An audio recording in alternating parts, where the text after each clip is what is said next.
Hello everybody.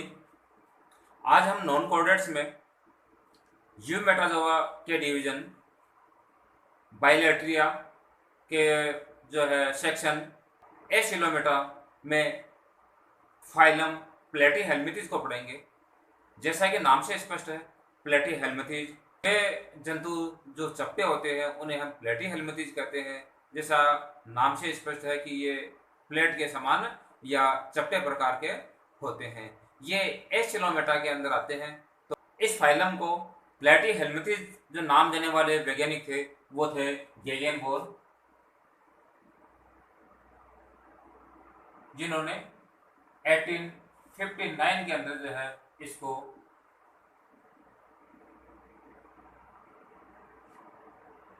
प्लेटीहेल्मिथीज जो नाम दिया था। जैसा कि नाम से स्पष्ट है, प्लेटी का मतलब तो चपटे या फ्लैट प्रकार की ये कलमे होते हैं। हम इनके जो जनरल कैरेक्टर्स पढ़ेंगे, तो जनरल कैरेक्टर्स के लिए मैंने आपको एक बात बताया है कि यदि हम किसी भी फाइलम को पढ़ते हैं तो उसके अगर हमें एक दो एग्जाम्पल्स हमारे ध्यान में है तो पढ़ना काफ़ी आसान हो जाता है।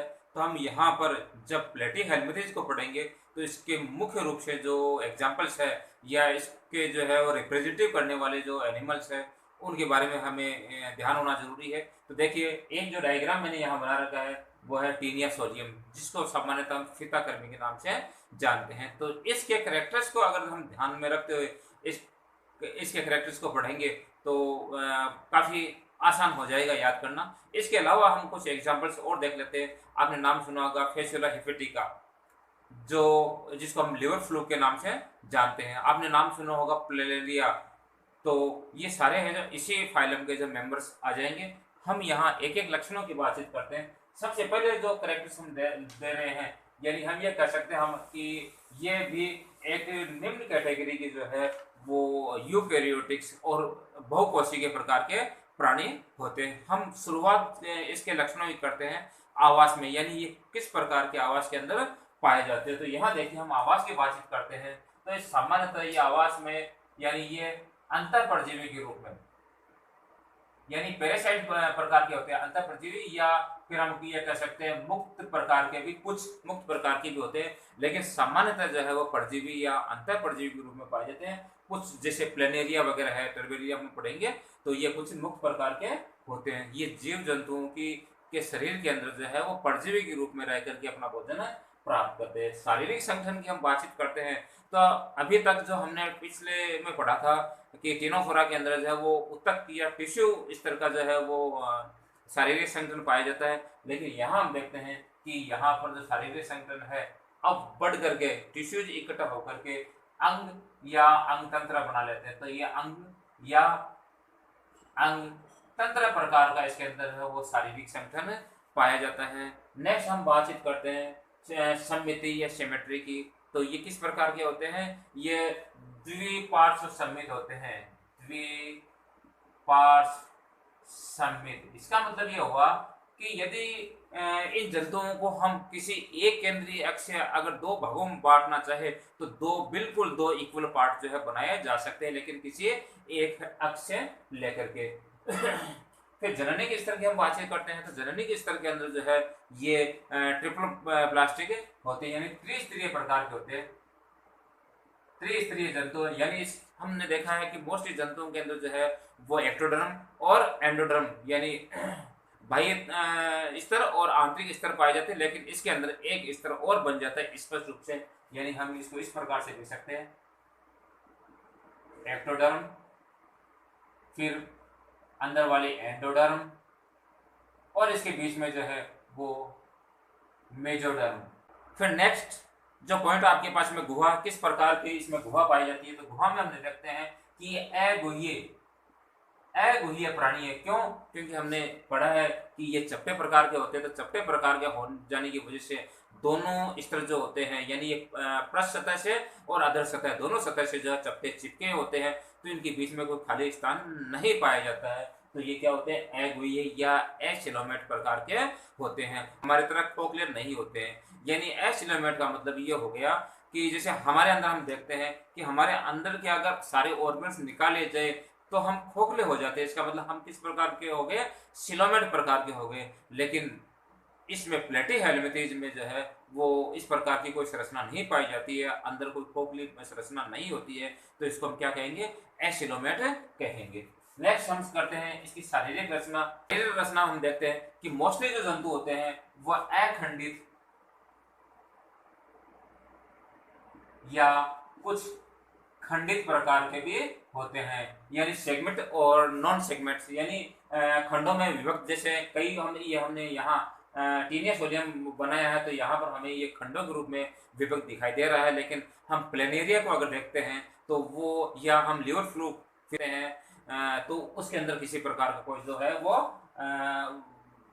खंड नहीं पाया जाता है। तो ये अखंडित या खंडित दोनों प्रकार के होते हैं, और इनका जो अधर और पार्श्व सतह है वो दोनों आपस में क्या होते हैं, चपटे होते हैं, चिपके हुए होते हैं, इसीलिए इसको हम जो है चपटे कर्मियों के नाम से जानते हैं। और इसके जो शरीर पर जो है मोटा क्यूटिकल का आवरण पाया जाता है, शरीर पर मोटा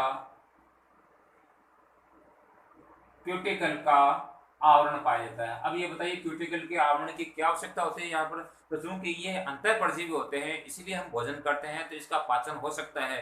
तो जब इनके ऊपर मोटा क्यूटिकल का आवरण पाया जाएगा तो वो जो पाचक हार्मोन्स है उसको वो पाचक हार्मोन्स है इसके ऊपर कोई प्रतिकूल प्रभाव नहीं डाल पाएंगे, या हम यूं कह सकते हैं ये क्यूटिकल का जो आवरण है इसको पाचक हार्मोनों से जो है वो सुरक्षा प्रदान करता है, ताकि इनका खुद का पाचन नहीं हो और ये पचित होकर के मर नहीं जाए।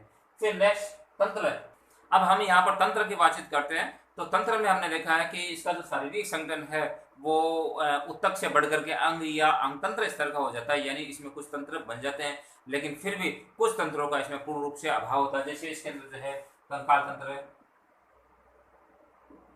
श्वसन तंत्र, परिसंचरण तंत्र, इनका जो है वो पूर्ण रूप से अभाव होता है। और लेकिन कुछ तंत्र इसके अंदर पाए भी जाते हैं, जिसकी चर्चा हम यहाँ करेंगे। पर सबसे पहले हम यहाँ देखते हैं कि जो श्वसन है, तो श्वसन जो है इसकी शरीर की जो बाह्य सतह होती है उसमें विसरण विधि के द्वारा, जैसे हमने पीछे भी पढ़ा है कि विसरण विधि के द्वारा इसमें श्वसन की प्रक्रिया पूर्ण हो पाती है। नेक्स्ट यहाँ हम उत्सर्जन की बातचीत करें, तो उत्सर्जन जो तंत्र है वो ज्वाला कोशिकाओं के रूप में होता है, यानी उत्सर्जन तंत्र ज्वाला कोशिकाएं। ज्वाला कोशिकाएं किस प्रकार की होती है, जैसे हमने डायग्राम में हम यहाँ पर देख रहे हैं, या फिर हम देखते हैं कि इसकी जो आंतरिक जो भाग होता है उसके अंदर इस प्रकार से जैसे दीपक की जो लौ जलती है उसके समान इस प्रकार से हिलती हुई जो संरचना जो पाई जाती है, हम यहाँ डायग्राम में भी देख रहे हैं। तो ये क्या करती है, हिल करके और उस सजीव पदार्थों को बाहर निकाल देती है। तो हम ये कहेंगे कि ज्वाला कोशिका है। और ध्यान रखना प्लेटीहेल्मिंथेस जो फाइलम है उसका मुख्य गुण ये है, हम विशिष्ट जो लक्षण पढ़ेंगे उसमें भी हम ज्वाला कोशिकाओं में बातचीत करेंगे, और कंपटीशन एग्जाम में इसके बारे में बहुत अधिक बार पूछा जाता है कि उत्सर्जन के रूप में मुख्य रूप से ज्वाला कोशिकाएं है जो है वो कार्य करती है। अब यहाँ हम तंत्रिका तंत्र की बातचीत करते हैं, तो यहाँ प्लेटीहेल्मिंथेस में जो तंत्रिका तंत्र है वो सीढ़ीनुमा व गुच्छक के रूप में पाए जाते हैं। इन गुच्छक को अपन गैंग्लियाज कहते हैं, और ये गुच्छे के रूप में फैली, यानी जो एक जाल के रूप में फैली संरचना होती है। तो उत्सर्जन तंत्र जो है सीढ़ीनुमा गुच्छक या गैंग्लियाज के रूप में जो पाया जाता है। नेक्स्ट हम बातचीत करते हैं इसका रिप्रोडक्टिव सिस्टम, जनन तंत्र। तो हमें पता है ये भी है कि इससे विशिष्ट लक्षणों में हम पढ़ेंगे कि प्लेटीहेल्मिंथेस का मुख्य लक्षण जो है वो इसका रिप्रोडक्टिव सिस्टम है, यानी रिप्रोडक्टिव सिस्टम, यानी हम इसमें ये कह सकते हैं कि जनन तंत्र है वो अति विकसित होता है। क्या होता है, अति विकसित होता है। जैसे कि आपने पढ़ा होगा प्लेटीहेल्मिंथेस में कई जंतु जो है वो करोड़ों की संख्या में जब वो अंडे देकर के विसर्जित करते हैं। तो जनन तंत्र अति विकसित व जटिल प्रकार का होता है, और जो प्लेटीहेल्मिंथेस जो है उसके जंतु जो है वो अधिकांशतः द्विलिंगी यानी बाइसेक्सुअल, व कुछ जो है वो एक लिंगी प्रकार के होते हैं। और ये सामान्य जो है वो लैंगिक जनन की प्रक्रिया के द्वारा जो है अपना जो है वो लाइफ साइकिल जो है वो चलाते हैं। इसमें पित्तक निर्माण के लिए पित्तक ग्रंथि भी पाई जाती है, जहां पर पित्तक का निर्माण होता है। तो ये बहुत अधिक संख्या में जो है या बहुत जल्दी जो है वो अपना रिप्रोडक्टिव सिस्टम है वो कंप्लीट करता है। किस प्रकार का निषेचन पाया जाता है? तो इसमें आंतरिक प्रकार का निषेचन पाया जाता है। आंतरिक प्रकार का इसलिए पाया जाता है क्योंकि ये पैरासाइट्स या फिर परजीवी के रूप में रहता है, तो आंतरिक प्रकार का निषेचन पाया जाता है। स्व निषेचन व पर निषेचन, यानी दोनों प्रकार का इसके अंदर जो है निषेचन पाया जाता है। डेवलपमेंट की हम बातचीत करते हैं, परिवर्तन की अगर बातचीत करते हैं, तो परिवर्तन इसमें जो है वो अप्रत्यक्ष और प्रत्यक्ष दोनों प्रकार का पाया जाता है। देखो, प्रत्यक्ष डायरेक्ट और अप्रत्यक्ष, यानी हम ये कह सकते हैं कि इसमें लार्वल अवस्था बनती भी है कुछ जंतुओं में और कुछ में नहीं भी बनती। तो कुछ लार्वाओं की अगर हम यहाँ बातचीत करते हैं, तो कुछ लार्वा जैसे मेरा मीडियम है, रेडियो है, सर्केरिया है, मेटा सर्केरिया है, ये इसके कुछ प्रमुख लार्वाओं के नाम है। यानी डायरेक्ट रूप से जो है लार्वा बनने के बाद में ही जंतु का जो निर्माण इसके अंदर होता है। यहाँ हमने श्वसन के बारे में पढ़ा था। चूंकि ये अंतः परजीवी है, तो वहां पर ऑक्सीजन की जो है वो मात्रा इनको नहीं मिल पाती, इसलिए इसके अंदर जो है वो अनोक्सी प्रकार का या अवायवीय प्रकार का श्वसन होता है। एक प्रमुख गुण इसका और है, इसमें पुनरुद्भवन की अपार क्षमता पाई जाती है। आपने छोटी क्लासों में पढ़ा होगा प्लेन एरिया, तो प्लेन एरिया के हम जितने टुकड़े करेंगे उससे उतने ही नए प्लेन एरिया बन जाएंगे। तो पुनरुद्भवन की रीजनरेशन की जो इसमें प्रचुर क्षमता पाई जाती है। इसके सामान्य लक्षण, सामान्य लक्षणों के बाद में हम चर्चा करते हैं इसमें पाए जाने वाले विशेष लक्षणों की, जिसकी वजह से इस फाइलम की खुद की पहचान है। तो विशेष लक्षणों हम देखते हैं, तो उन्हीं में से कुछ ही आ जाएगा। जैसे एक रिप्रोडक्शन है, इसका जनन तंत्र है, वो प्रमुख लक्षण के अंदर है। हमने उत्सर्जन तंत्र में पढ़ा, ज्वाला कोशिकाएं, वो प्रमुख लक्षण में है। तो यहाँ देखिए हम प्रमुख लक्षणों की चर्चा करते हैं। विशेष लक्षणों की हम बातचीत करते हैं जिसकी वजह से इस फाइलम की पहचान है। तो सबसे पहले तो यह है कि उत्सर्जन हेतु ज्वाला कोशिकाएं इसमें पाई जाती है। तो ये विशेष लक्षण आप ध्यान रखना, बार बार मैं कह रहा हूं कि इसके बारे में अक्सर जो है कंपटीशन पूछा जाता है। और आप डायग्राम में यहाँ देख सकते हैं किस प्रकार की जो ज्वाला कोशिकाएं बीच में जो दीपक की लो की तरह दिखाई दे रही है, वो ज्वाला कोशिकाएं यहाँ पर पाई जाती है। दूसरा इसमें है कि आहार नाल इसमें अपूर्ण होती है। आहार नाल अपूर्ण होती है। अपूर्ण क्यों होती है? क्योंकि इसको सामान्य जो ये परजीवी के रूप में पाए जाते हैं, तो भोजन को जो है वो पचाने की आवश्यकता होती नहीं है, इसलिए आहार नाल जो है वो अपूर्ण होती है। या हम यूं कह सकते हैं कि जैसे फीताकृमि, हमने डायग्राम बना रखा है टीनिया सोलियम का, तो फीताकृमि के अंदर जो है वो बिल्कुल अनुपस्थित होती है, यानी इसमें आहार नाल पाई भी नहीं जाती है। एक इसमें मुख्य जो लक्षण है, इसमें मुख पाया जाता है लेकिन गुदा का अभाव होता है, यानी मुख जो है वो स्पष्ट रूप से पाया जाता है, जिसके ऊपर शोकर्स या फिर हम कह सकते हैं हुक्स यानी चुस्कांग जो है वो पाए जाते हैं, चिपके रहने के लिए हुक्स पाए जाते हैं। ये भी इसकी विशिष्ट लक्षणों में से एक है। तो हम ये कह सकते हैं कि मुख पाया जाता है लेकिन गुदा का अभाव होता है। तो ये भी एक इसका प्रमुख लक्षण है। ये सामान्यतः हमने पढ़ा है परपोषी होते हैं, अतः परपोषी पर हमने पढ़ा है कि ये सामान्यतः जो है वो परजीवी प्रकार के होते हैं। तो परजीवी जो होते हैं, तो परपोषी पर चिपकने हेतु इनके जो शरीर के ऊपर है, जैसे चुस्कांग या हुक्स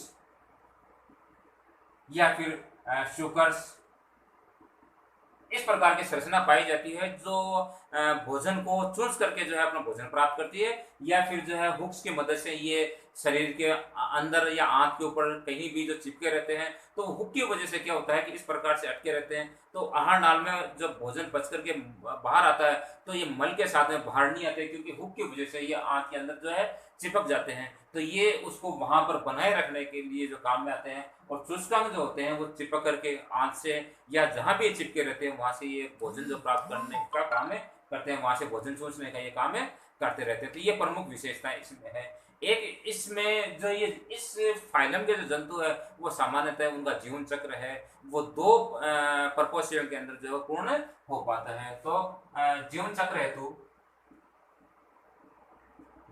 हेतु 2 परपोषियों की आवश्यकता होती है। यहाँ पर टीनिया सोलियम, तो टीनिया सोलियम का जो जीवन चक्र है उसके लिए 2 परपोषियों की आवश्यकता होती है, जिसमें प्राथमिक परपोषी मनुष्य होता है और द्वितीय परपोषी जो है वो सुअर होता है। इसी प्रकार से हम फैसियोला हेपेटिका यानी लिवर फ्लू की बातचीत करें तो उसका जीवन चक्र भी दो प्रकोष्ठीय पूर्ण होता है। एक प्रकोष्ठी जो होता है वो भेड़, प्राथमिक प्रकोष्ठी भेड़, दूसरा जो घोंघा होता है। इसी प्रकार से और भी जो होते हैं जंतु, उनमें भी अलग अलग दो प्रकार के प्रकोष्ठियों की आवश्यकता होती है। इसका पेशी तंत्र का विकास है वो मेसोडर्म के द्वारा होता है, यानी पेशी तंत्र का निर्माण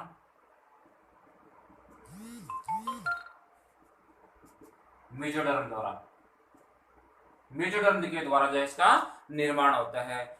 इसमें तीन प्रकार की पेशियां पाई जाती है, तीन प्रकार की पेशियां। तो देखो पेशियां तीन प्रकार की पाई जाती है। एक आपके पास में पहले है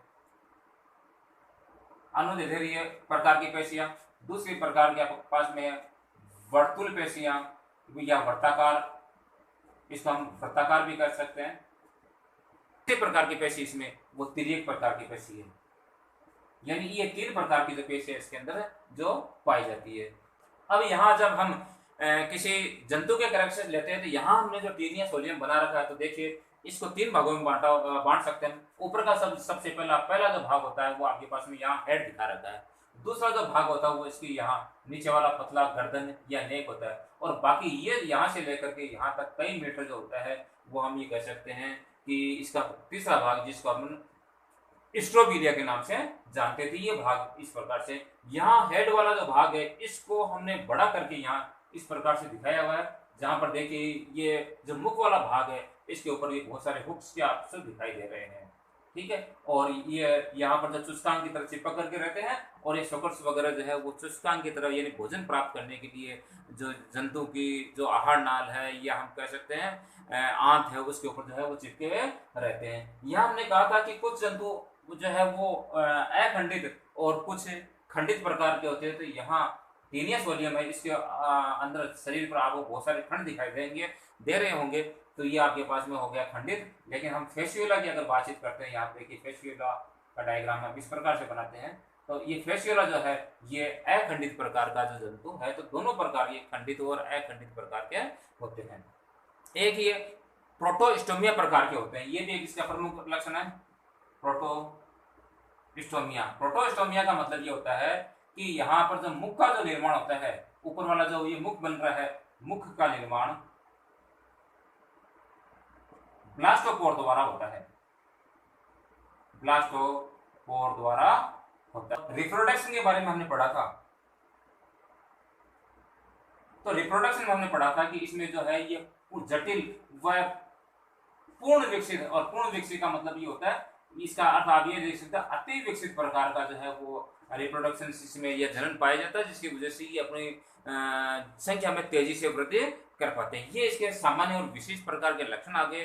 फिर हम यहाँ देखते हैं कि इसमें पाए जाने वाले रोमाब या सीलिया की उपस्थिति या अनुपस्थिति के आधार पर जो है हमने इसको चार जो है वो वर्गों में बांटा है। कुछ बुक्स में इसको तीन वर्गों में बांटा गया है, तो हम यहाँ इसका तुलनात्मक अध्ययन करेंगे तो काफी आसानी से आपको समझ में आएगा। अब हम यहाँ ये देख रहे हैं कि फाइलम प्लेटीहेल्मिंथेस को जो है वो पाचन तंत्र व देह पर पाए जाने वाली सीलिया के आधार पर या फिर इसके शारीरिक रहन सहन के आधार पर जो है हमने इसको क्लासिफिकेशन तीन वर्गों में विभाजित किया है।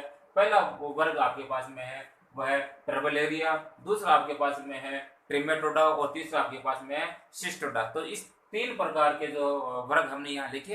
हालांकि मैंने बताया कुछ बुक्स में है चौथे प्रकार का भी क्लास या वर्ग मिलती है, जो हमने यहाँ लिख रखा है मोनाजिनिया यहाँ लिख रखा है, लेकिन मोस्टली बुक्स में ये नहीं मिलता है, कुछ नहीं मिलता है। हम यहाँ पर तीन का जो तुलनात्मक अध्ययन करेंगे। सबसे पहले हम यहाँ देख रहे हैं आवास। तो आवास में देखिए जो आपके पास में ट्रबलेरिया है, हम इसका एग्जाम्पल्स ध्यान में रख करके इसको याद करेंगे। जैसे आपके पास में प्लेनेरिया इसी का एग्जाम्पल्स हो जाएगा। तो यह जल व नम मिट्टी के अंदर सामान्य से जैसे पोखर वगैरह है या फिर किसी भी प्रकार के लवणीय व अलवणीय जल के अंदर ये पाए जाते हैं। इसका मतलब ये हुआ कि जल में पाए जाते हैं, तो ये आंतरिक प्रकार के परजीवी नहीं होते हैं। दूसरा आपके पास में ट्रिमेटोडा। तो ट्रिमेटोडा जो है वो बाह्य वह अंतर परजीवी प्रकार के परजीवी होते हैं, यानी परजीवी पैरासाइट जो होते हैं वो आंतरिक भी हो सकते हैं और बाह्य भी हो सकते हैं। लेकिन आपके पास सिस्टोडा जो है वो निश्चित रूप से जो है अंतः परजीवी पाए जाते हैं, जिसे हम लिवर फिताकर्मी की हम यहाँ बातचीत कर सकते हैं। नेक्स्ट इसके बाद में देह खंड की अगर बातचीत करते हैं कि शरीर जो होता है वो किस प्रकार से होता है, तो यहाँ पर देह खंड जो है वो नहीं पाई जाती है। यहाँ पर यानी कि इसमें ट्रबोलेरिया के अंदर नहीं पाई जाती है, ट्रिमेटोडा के अंदर भी नहीं पाई जाती है, लेकिन सिस्टोडा के अंदर जो है वो देह खंड जो है वो पाया जाता है। हमने फितागर्मी की अभी डायग्राम बनाया था, वहां हमने देखा था। इसके बाद में आहार नाल, भोजन पचाने के लिए आहार नाल, तो हमने देखा था कि सामान्य तो जो है इनके अंदर जो है वो पाचन तंत्र का अभाव होता है, तो आहार नाल जो है वो ट्रबल एरिया के अंदर जो है वो अल्प विकसित होती है, और यदि उसको तोड़ भी दी जाए तो उसमें पुनरुद्भवन रीजनरेशन की जो है कैपेसिटी पाई जाती है। लेकिन ट्रिमेटोडा के अंदर पूर्ण रूप से विकसित आहार नाल पाई जाती है, लेकिन जो सिस्टोडा है उसके अंदर आहार नाल अनुपस्थित होती है। भाई आहार नाल क्यों अनुपस्थित होती है? क्योंकि ये पूर्ण रूप से अंतः परजीवी है, और अंतः परजीवी है तो भोजन खुद को पचाने की आवश्यकता क्या है? पचा पचाया भोजन मिल रहा है, तो उसका अंगों की सहायता केवल उसको ठूंसना है, तो फिर यहाँ पर आहार नाल की कोई आवश्यकता नहीं होती है, आहार नाल अनुपस्थित होती है। फिर हम एपिडर्मिस की बातचीत करें कि ऊपर किस प्रकार का होता है, तो यहाँ पर इसकी जो एपिडर्मिस होती है, ट्रबल एरिया की जो एपिडर्मिस होती है वो रोमा भी वह सीलिया युक्त होती है। रोमा भी वह सीलिया युक्त रोम जैसी होने की वजह से ये आसानी से जल या मिट्टी के अंदर जो वो तैर पाते हैं या रेंग पाते हैं, तो रेंगने में रोमा भी वह सीलिया युक्त एपिडर्मिस जो है वो कार्य करती है। ट्रिमेटोडा के अंदर इस प्रकार की कोई एपिडर्मिस नहीं पाई जाती है, और इसमें सिस्टोडा में हम देखते हैं, तो सिस्टोडा में है उसके अंदर भी जो है वो एपिडर्मिस नहीं पाई जाती है। हालांकि जो शरीर होता है, शरीर के ऊपर जो है क्यूटिकल का आवरण पाया जाता है। और क्यूटिकल का आवरण क्यों पाया जाता है हमने चर्चा की थी, क्योंकि जब भोजन का पाचन होता है तो भोजन के पाचन के साथ में ये जीव भी पच करके शरीर से बाहर जा सकते हैं, तो इसके ऊपर ये क्यूटिकल का आवरण हो जाने की वजह से पाचक एंजाइम्स जो है इस पर पूर्ण रूप से कार्य नहीं कर पाते हैं, और ये प्रतिरोधक की तरह कार्य करता है। इसके बाद में इसको पाए जाने वाली विशिष्टताएं जो है वो चुस्कांग है, हुक्स है या शोकर्स है, तो इस प्रकार की संरचनाएं यानी भोजन चूसने के लिए या चिपकने के लिए संरचनाएं। तो ट्रिबुलेरिया के अंदर जो है वो नए तो चुस्कांग पाए जाते हैं, हुक्स पाए जाते हैं, और नए शोकर्स पाए जाते हैं। ये पूर्ण रूप से जो है अनुपस्थित होते हैं। लेकिन ट्रिमेटोडा के अंदर जो है वो चुस्कांग तो अनुपस्थित होते हैं, लेकिन शोकर्स जो है वो उपस्थित प्रेजेंट है पाए जाते हैं, और क्यूटिकल का हल्का क्यूटिकल का जो है वो प्रतिरोधक आवरण भी इसके ऊपर पाया जाता है। और सिस्टोडा की अगर हम बातचीत करते हैं तो यहाँ पर दोनों ही प्रकार के जो है वो उपस्थित होते हैं, यानी चूसने के लिए चुस्कांग पाए जाते हैं, और अपने आप को स्थिर रखने के लिए उसके ऊपर हुक्स पाए जाते हैं। हुक्स की वजह से वो अटक करके उसमें रह जाते हैं और शरीर से बाहर नहीं जा पाते हैं। नेक्स्ट हम यहाँ बातचीत करते हैं इसके डेवलपमेंट की, यानी इसमें परिवर्तन किस प्रकार का होता होगा। तो प्लेनेरिया की हम जहाँ बातचीत करते हैं, प्लेन एरिया में जो ट्रिबल एरिया है वो एक एग्जाम्पल उसका हम प्लेन एरिया दे रहे हैं, तो उसमें प्रत्यक्ष प्रकार का जो है वो परिवर्तन होता है। यानी प्लेन एरिया को जितने टुकड़ों में हम काटेंगे उतने ही नए डायरेक्ट नए प्लेन एरिया बन जाएंगे। तो ये बात होगी कि इसके अंदर जो है वो लैंगिक जनन की जरूरत नहीं है, इसमें कायिक प्रकार का जनन संभव है और डायरेक्ट प्रकार का जो है वो परिवर्तन होता है। लेकिन हम ट्रिमेटोडा और सिस्टोडा की बातचीत करें तो इन दोनों में लार्वल अवस्थाएं बनती है, जैसे हमने अभी रेडियो है या जो है आपके पास में सर्केरिया है, मेटा सर्केरिया की बातचीत की थी। तो दोनों के अंदर अप्रत्यक्ष प्रकार का जो है परिवर्तन होता है, अर्थात लार्वा अवस्थाएं बनती है, और लार्वा अवस्था बनने के बाद में जो है वो इसमें जीव का निर्माण होता है। नेक्स्ट हम बातचीत कर रहे हैं यहाँ पर कृमि की, किस प्रकार के कृमि होते हैं। तो इसको जो आपके पास ट्रिबल एरिया है इसको हम भंवर कृमि या पॉर्फ वर्म के नाम से जानते हैं। ट्रिमेटोडा को हम पर्णकृमि या फ्लूक वर्म के नाम से जानते हैं, और सिस्टोडा को हम फिताकृमि या टेप वर्म के रूप में सामान्य रूप से जानते हैं। खंड की अगर बातचीत करें तो यहाँ हम देखते हैं, जैसे प्लेन एरिया का अगर डायग्राम बनाते हैं तो कुछ इस प्रकार से जो है प्लेन एरिया का डायग्राम अपने पास बनता जाएगा, ये इस प्रकार से, ठीक है। इस प्रकार से प्लेन एरिया का डायग्राम बनेगा, तो हम ये कह सकते हैं कि प्लेन एरिया है वो खंडों में विभक्त नहीं है, तो अखंडित हो गया। यहाँ हम ट्रिमेटोडा की बातचीत करें तो यहाँ लीवर फ्लू का डायग्राम बना लेते हैं। लीवर फ्लू इस प्रकार का जो डायग्राम बनता है, तो यहाँ पर भी क्या होता है, शरीर अखंडित है, खंडों में विभक्त नहीं है। लेकिन फीताकृमि का भी हमने जो है टीनियस वॉल्यूम का एग्जाम्पल्स या डायग्राम हमने बनाया था, तो उसका शरीर जो है वो अनगिनत खंडों में विभक्त होता है।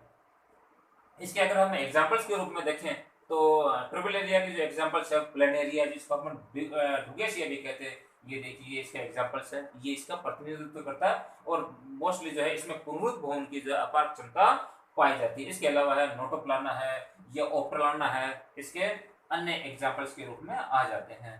यहाँ हम ट्रिमेटोडा की बातचीत करते हैं तो ट्रिमेटोडा के एग्जाम्पल्स में लिव फ्लूक जो भेड़ की आंत में सामान्य रूप से पाया जाता है, जिसको हम फेसिला हिपेटिका कहते हैं, ये इसका एग्जाम्पल्स हो गया। इसके अलावा है सिस्टोलोमा है या कोलिस्टोमा है, इसके अन्य एग्जाम्पल्स हो जाएंगे। और तीसरा आपके पास में सिस्टोडा, सिस्टोडा यानी इसको हम फीताकृमि या टीनियस ओलियम के नाम से या जो हम टेपवर्म के नाम से भी जानते हैं, तो ये इसका एग्जाम्पल्स हो जाएगा। इसके अलावा इकाइनोकोकस जिसको हम कुत्ता फीताकृमि के नाम से जानते हैं, वो भी इसका एग्जाम्पल्स है।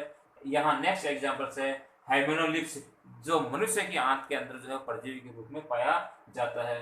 तो ये मुख्य रूप से इसके एग्जाम्पल्स हैं। और मैंने आपको ये भी बताया था कि इन जंतुओं का सामान्यतः जो परिवर्तन है वो 2 प्रकोष्ठों में जाकर के पूर्ण हो पाता है। जैसे हम चाहे लेवर फ्लू की बातचीत करें, टेपवर्म की बातचीत करें या इकाइनोकोकस की बातचीत करें, ये मनुष्य है, भेड़ है, सुअर है, घोंगा है, बिल्ली है, इन अलग अलग जो प्रकोष्ठों के अंदर जो है वो जीवन यापन करते हैं। हमने इसके एग्जाम्पल से लिए थे। तो ये हो गया इसका क्लासिफिकेशन। फिर मैंने बताया था कुछ बुक्स के अंदर 3 की जगह जो है वो 4 वर्ग या क्लास इसकी बनाई गई है प्लेटीहेल्मिंथेस की। तो चौथा आपके पास में मोनाजीनिया क्लास, मोनाजीनिया। तो मोनाजीनिया में आपको इतना ही ध्यान रखना है कि ये बाह्य प्रकार के परजीवी होते हैं, आंतरिक परजीवी नहीं होते हैं।